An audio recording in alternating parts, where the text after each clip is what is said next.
Here's your First Warn Weather forecast first, sponsored by Anderson Collision Center. Visit driveanderson.com. Well, things are a little more quiet from what they were just a couple hours ago when we had a few severe thunderstorm warnings roll across the area. And while our skies are dry now, keeping an eye on some thunderstorms that are back out to our west. One severe thunderstorm warning over northeast Iowa. Not really expecting this line to fill in. However, I don't think we're quite done yet with the storms. Low end risk that a strong storm or two could roll through the 7-8 o'clock hour here this evening. Temperatures are rebounding back into the 70s. We'll see those numbers in the lower 70s here as we go throughout this evening, dropping back into the 50s, and drier start for our Wednesday. There are some thunderstorms in store for Wednesday afternoon, so I'll time those out for you coming up in the First Warn forecast a little later. We now know the name of the man killed by a Beloit police officer last month, why investigators say the trigger was pulled. Plus, the clock is ticking to get your real ID, why one elected official is now stressing the importance of being proactive. And celebrating recovery, the special ceremony one local nonprofit is hosting. Live from WTVO 17, this is Eyewitness News at 5. Good evening, I'm Mimi Murphy. And I'm David Greenberg. We now know the name of the man shot and killed by a Beloit police officer. This happened last month on Ashland Avenue. The Rock County Coroner's Office has identified the man as Michael Ward. On April 28th, police say officers saw Ward holding two bladed weapons. He was moving toward another person. Police say the officers told Ward multiple times to drop the weapons. That's when an officer fired. The officer involved is on administrative leave per agency policy. The Wisconsin Department of Justice is investigating the shooting. One man is dead after a crash in rural Ogle County. Around 5 yesterday evening, Polo Fire was called to North Freeport Road for reports of a single vehicle crash. First responders found Michael Glick behind the wheel of a car in a ditch. Investigators say the car left the road and hit an embankment. Glick was pronounced dead at the scene. Police are investigating what led up to that crash. An overnight traffic stop leads to a Rockford man being arrested.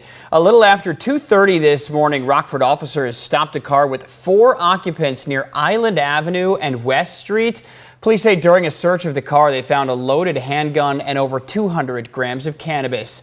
The driver, Lawrence Stewart, has been charged with aggravated unlawful use of a weapon and possession with intent to deliver cannabis. Stewart is now being held in the Winnebago County Jail. Well, some heavy rain and storms lingered all throughout the morning. Yeah, then another round rolled through a couple hours ago. Let's check back in with Candace and see if we're set to see any more storms tonight. You know, the good news, we did have a tornado watch that had been issued for a portion of the area. That watch was short-lived. For everyone, it has been canceled. It still continues well to the east of us now that we're starting to see things a little more on the quiet side. But there are some additional thunderstorms that are developing just west of the Mississippi River. And this is kind of, again, with some energy that is moving in from the west. So while we've got a little break in some of the storm activity now, I don't necessarily think we're completely done with storms here. And I think as we get a little further into the evening, so closer to about 7:30 here, we may see some additional storms come through. There's a low end risk that there could be some hail wind associated with that. So we'll need to keep an eye on the storms as we go through this evening. By far the highest risk, where we have numerous tornado warnings and severe thunderstorm warnings stretching from Michigan down through Indiana here this evening. As we go through the rest of this evening, we'll keep that isolated storm chance in the forecast here, but there is a flood advisory because, as you mentioned, we did receive a lot of heavy rainfall, and it was a localized rain that came in almost 2 inches in some spots. We actually set our daily rainfall record in Rockford at the airport with 1.37 inches of rain, but there were some reports of at least 2 inches of rain coming down. So the flood advisory for portions of Winnebago, Boone, and northern Ogle counties remains in effect until 5:30. Good news, it's localized flooding. So now that heavy rain has moved out, water is beginning to recede. However, if you do come across the flooded roadway, just make sure you turn around, don't drive through that. As far as the rainfall is concerned, you can really see where some of that heaviest rain came down, kind of centered right around Rockford, points to the north, and then off to our east. We did have some reports and even some wind damage reports, a barn collapse here north of Harvard, right near the McHenry-Walworth County line. So there have been some isolated reports of some storm damage here through this evening. Now, as we go through this evening, we'll maintain that isolated thunderstorm chance, but then drier conditions here as we go through the night tonight. Storm threat shifts a little further to the south, but we've got a cooler rain coming up. More on that a little later. All right, Candace, thank you. Freeport police will soon be able to track gunshots in more parts of the city. Last night, Freeport City Council approving to expand coverage of sound thinking. It was formerly called ShotSpotter. SoundThinking allows police to receive notifications and recordings almost instantly when gunshots are fired. The chief of Freeport's police department says the technology has been critical in helping officers locate crime scenes. SoundThinking has been a successful tool for the Freeport Police Department. SoundThinking has allowed the Freeport Police Department to quickly and accurately respond to shots fired incidents within the established coverage area. This has led to the seizure of firearms, discovery of physical evidence, suspects, and most importantly, getting to the actual crime scene to assist victims and interview witnesses. Under the new 3-year deal, the area currently covered by SoundThinking will be doubled. It comes with an annual price tag of about $49,000. 3 referendum questions will now be on the ballot in November. The first asks voters if they believe there should be insurance coverage for in vitro fertilization treatments. Another asks if people making over $1 million per year should be taxed more to help with property tax relief in the state. And the last question centers around whether candidates for office should face civil charges if they're found to be interfering with election workers. These are non-binding referendums, meaning they will not automatically go into effect. We want to do the same thing that we did back in 2014, get the feedback from the voters, and then we'll make a decision as to whether or not we move forward here in the General Assembly. Only 3 statewide referendums are allowed on the ballot, meaning several Republican-led referendums did not make the cut. Billions of dollars in federal funding is now coming to improve health care for expectant mothers. The money targets communities where infant mortality rates are higher than the national average. Several organizations, including Southern Illinois Healthcare Foundation and the University of Illinois, will receive just over $1 million to provide health care for expected mothers and those who've just given birth. A year from today, everyone over 18 has to have a real state ID or driver's license in order to travel domestically. A campaign launched by the Illinois Secretary of State aims to raise awareness about the May 7th, 2025 deadline and encourages people to apply early. Passport holders don't need real IDs to travel, but real IDs will be required to enter some federal facilities like courthouses and military bases. The Secretary of State says if you need to get a real ID, you should be proactive about it. I can't emphasize enough that we strongly encourage residents to get real before the deadline to avoid any added headaches at our airports or at our DMV facilities. A list of documents needed to apply for the real ID can be found on the Illinois Secretary of State's website. A local nonprofit celebrates a special graduation. Tonight, the Rockford Rescue Mission is hosting open house tours of their facility. Following the tours, the mission will celebrate as their life recovery residents walk across the stage and graduate. The tours start at 6, they go till 7. At 7, the Life Program graduation celebration will begin. Well, big congratulations to them. Yes. Lawmakers grill the U.S. Education Secretary. Up next, what his department's doing to fix FAFSA applications. And coming up at 6, Beloit police ask for the public's help in identifying a suspect, the man who officers say broke into an elementary school.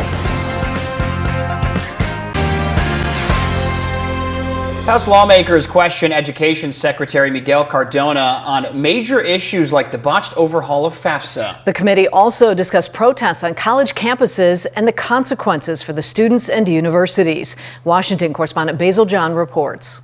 Education Secretary Miguel Cardona was in the hot seat on Capitol Hill. He apologized to students and families for delays in the FAFSA process. We're committed to getting it right and making sure we open doors to access to higher education for more students across our country. Wisconsin Republican Congressman Glenn Grothman is worried if the glitches will continue in the future. Will you admit that you broke the FAFSA, which Congress intended to be implemented in a timely and error-free fashion? Yes, we have had significant delays that we're working tirelessly to implement correctly. However, many Republicans took the time during this hearing to call for Cardona's resignation. You must resign. North Carolina Congresswoman Virginia Foxx criticized Cardona's response to protests and anti-Semitism on college campuses across the country. If I were to grade your tenure as an administrator, I'd give you an F. Cardona said he is committed to campus safety, but refused to bar pro-Palestinian protesters from having their student loans canceled. Hate has no place on college campuses, and every student deserves to learn in an environment where they can feel free to be themselves. Cardona requested a $22 million budget increase to expand staffing. Connecticut Democratic Congresswoman Jahana Hayes wants that money to address both anti-Semitism and Islamophobia on campuses. How would flat funding impact the ability of the department to process these claims in a timely manner? It would impact it significantly. Reporting in Washington, I'm Basil John. We had some storms through the state line this afternoon. Yeah, I got pelted on my way into work here. After the break, Candace tells us if we're done with that threat for severe weather. Now, your first warned weather forecast from Chief Meteorologist Candace King. Well, things are a little more quiet compared to what they were just a few hours ago, and we had quite a bit of thunderstorm activity move across a portion of the area, produced quite a bit of rainfall in a short amount of time. This video coming in from Chesney Park from earlier here this afternoon of some flooding, localized flooding that took place, and as a result of that, we do have a flood advisory that remains in effect, but you can see how fast the water came up. Good news now that things are starting to dry out, that water is beginning to recede, but we did have reports of some flooding taking place in Loves Park, Chesney Park, along with the heavy rainfall, and it really dropped visibility down for a time as the rain came through. So that flood advisory lasts for the next 15 minutes for a portion of Winnebago County. Same thing for Boone County and far northern Ogle County, even though we are starting to dry out. Now that 1.37 inches of rainfall recorded at the Rockford Airport did break our daily rainfall record, but there were some locations in and around the Rockford area that picked up close to 2 inches of rainfall again in that short amount of time. Now we did also receive some reports of some damage and some hail reports near the Ogle-Stevenson County line back out through Whiteside County, along with the flooding reports, and some wind damage too in and around McHenry County, and then even a little further north into Walworth County. Now we did have a tornado warning that had been issued for northeast Boone County, north central northeast Boone County, northwest McHenry County, as well as Walworth County. With the storm that produced that heavy rainfall in Rockford, that did actually strengthen a bit and produced a very quick kind of couplet and a quick spin up. So it is possible. We have had some reports of some damage in and around that area, that maybe we did have a brief spin up tornado. I know meteorologist Joy Marino was out and with a barn that had collapsed out in McHenry County north of Harvard. This was right near that state line, Lawrence Road and State Line Road there in McHenry County, close to the Walworth County line. Now, while we're fairly quiet right now, there are some thunderstorms back off to our west. We may see this line kind of expand a little bit, so I do think we'll get some additional thunderstorms rotating in around that low pressure system as we go through this evening, specifically watching what is southwest here at Davenport as that moves to the northeast. It may lose a little of its steam as it gets closer to us this evening, but nonetheless, it'll be something that we do keep an eye on, while a lot of the active weather has been out to our east and really pushing out to the east now out over Michigan. We take a live look with our SkyTrack camera kind of pointing to the west. We've turned it here out at the Poplar Grove Airport. You can still see some standing water there in some of the fields as some of that heavy rain came down. And this is what I was talking about earlier with the storm that rolled through portions of Boone County and McHenry County too. This is the barn that had collapsed. No, Joey had mentioned that there were a lot of emergency personnel that had come, and actually farmers too, a lot of farmers coming out to help. So my heart goes out to them. 73 right now in Rockford, same thing in Rochelle, 71 in DeKalb. We're at 74 in Freeport, 73 in Dixon. Here's some of the storms as those rotate through. This will take us through about the 7:30 hour,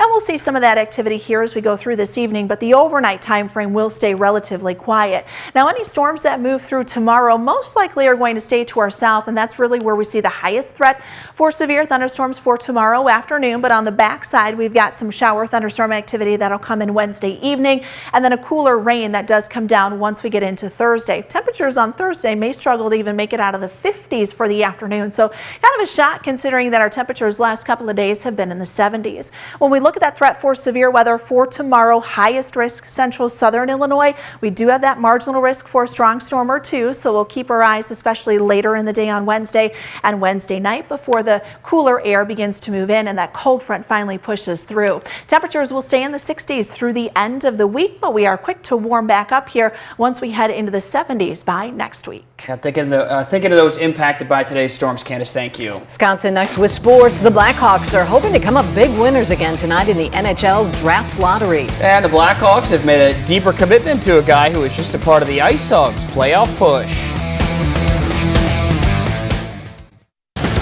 Now sports with sports director Scott Lever.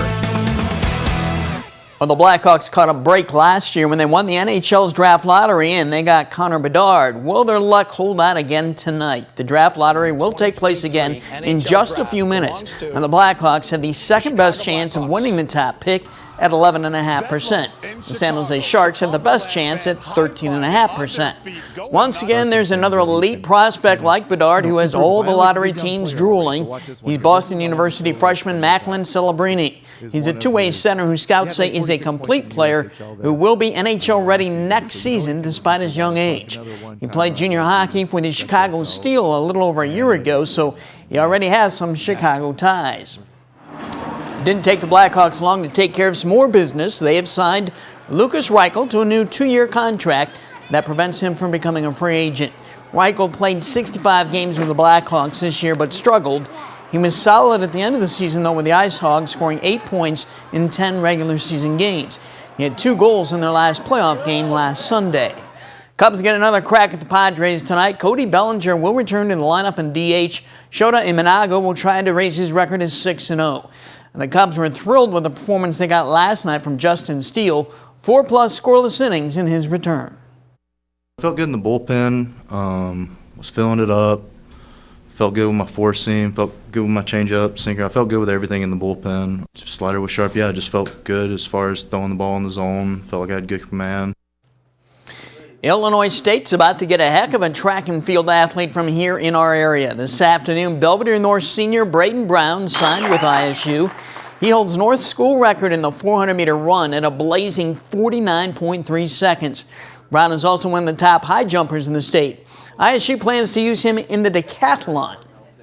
And I feel like the running events, I'll be finding like the indoor like 60 and the 100 and stuff like that. And the hurdles I feel like will be a little bit of a challenge. And the throws, I'll have to put on some pounds and some muscle to do that. But I feel like I will be ready for the challenge when it presents itself. At Harlem, baseball player Eli Skidmore signed with Rock Valley College. Skidmore was a first-team All-Nick 10 pitcher last year. He's having another outstanding season for the Huskies, pitching, hitting, and playing first base and outfield. He'll fit in nicely with an RVC program that just tied the school record for wins. I'm so pumped for going to RVC. I've seen a lot of great things that go into that program and even better things that come out of it. The tools that they have at RVC, I feel like the ceiling is very, very high. That's sports. We'll be right back. Between the 2 rounds of storms today, we got quite a bit of rain. We sure did. Yeah, we really added up. You know, we had thankfully nothing severe came through this morning, but the heavy rainfall, and then we had some pretty hefty downpours with the storm that came through Rockford earlier this afternoon. So we broke actually our daily rainfall record for the Rockford airport, and things are pretty quiet out there right now, but I think we still have a couple of isolated thunderstorms that could roll through here through at least sunset or so this evening. We're 76 tomorrow. We'll see the 60s the next couple of days, but then temperatures will return back through the 70s by the time we head into next week. So a little more active pattern, but the severe threat a little higher to our south tomorrow. All right, thanks, Candace. World News Tonight's up next. I'll be back here at 6.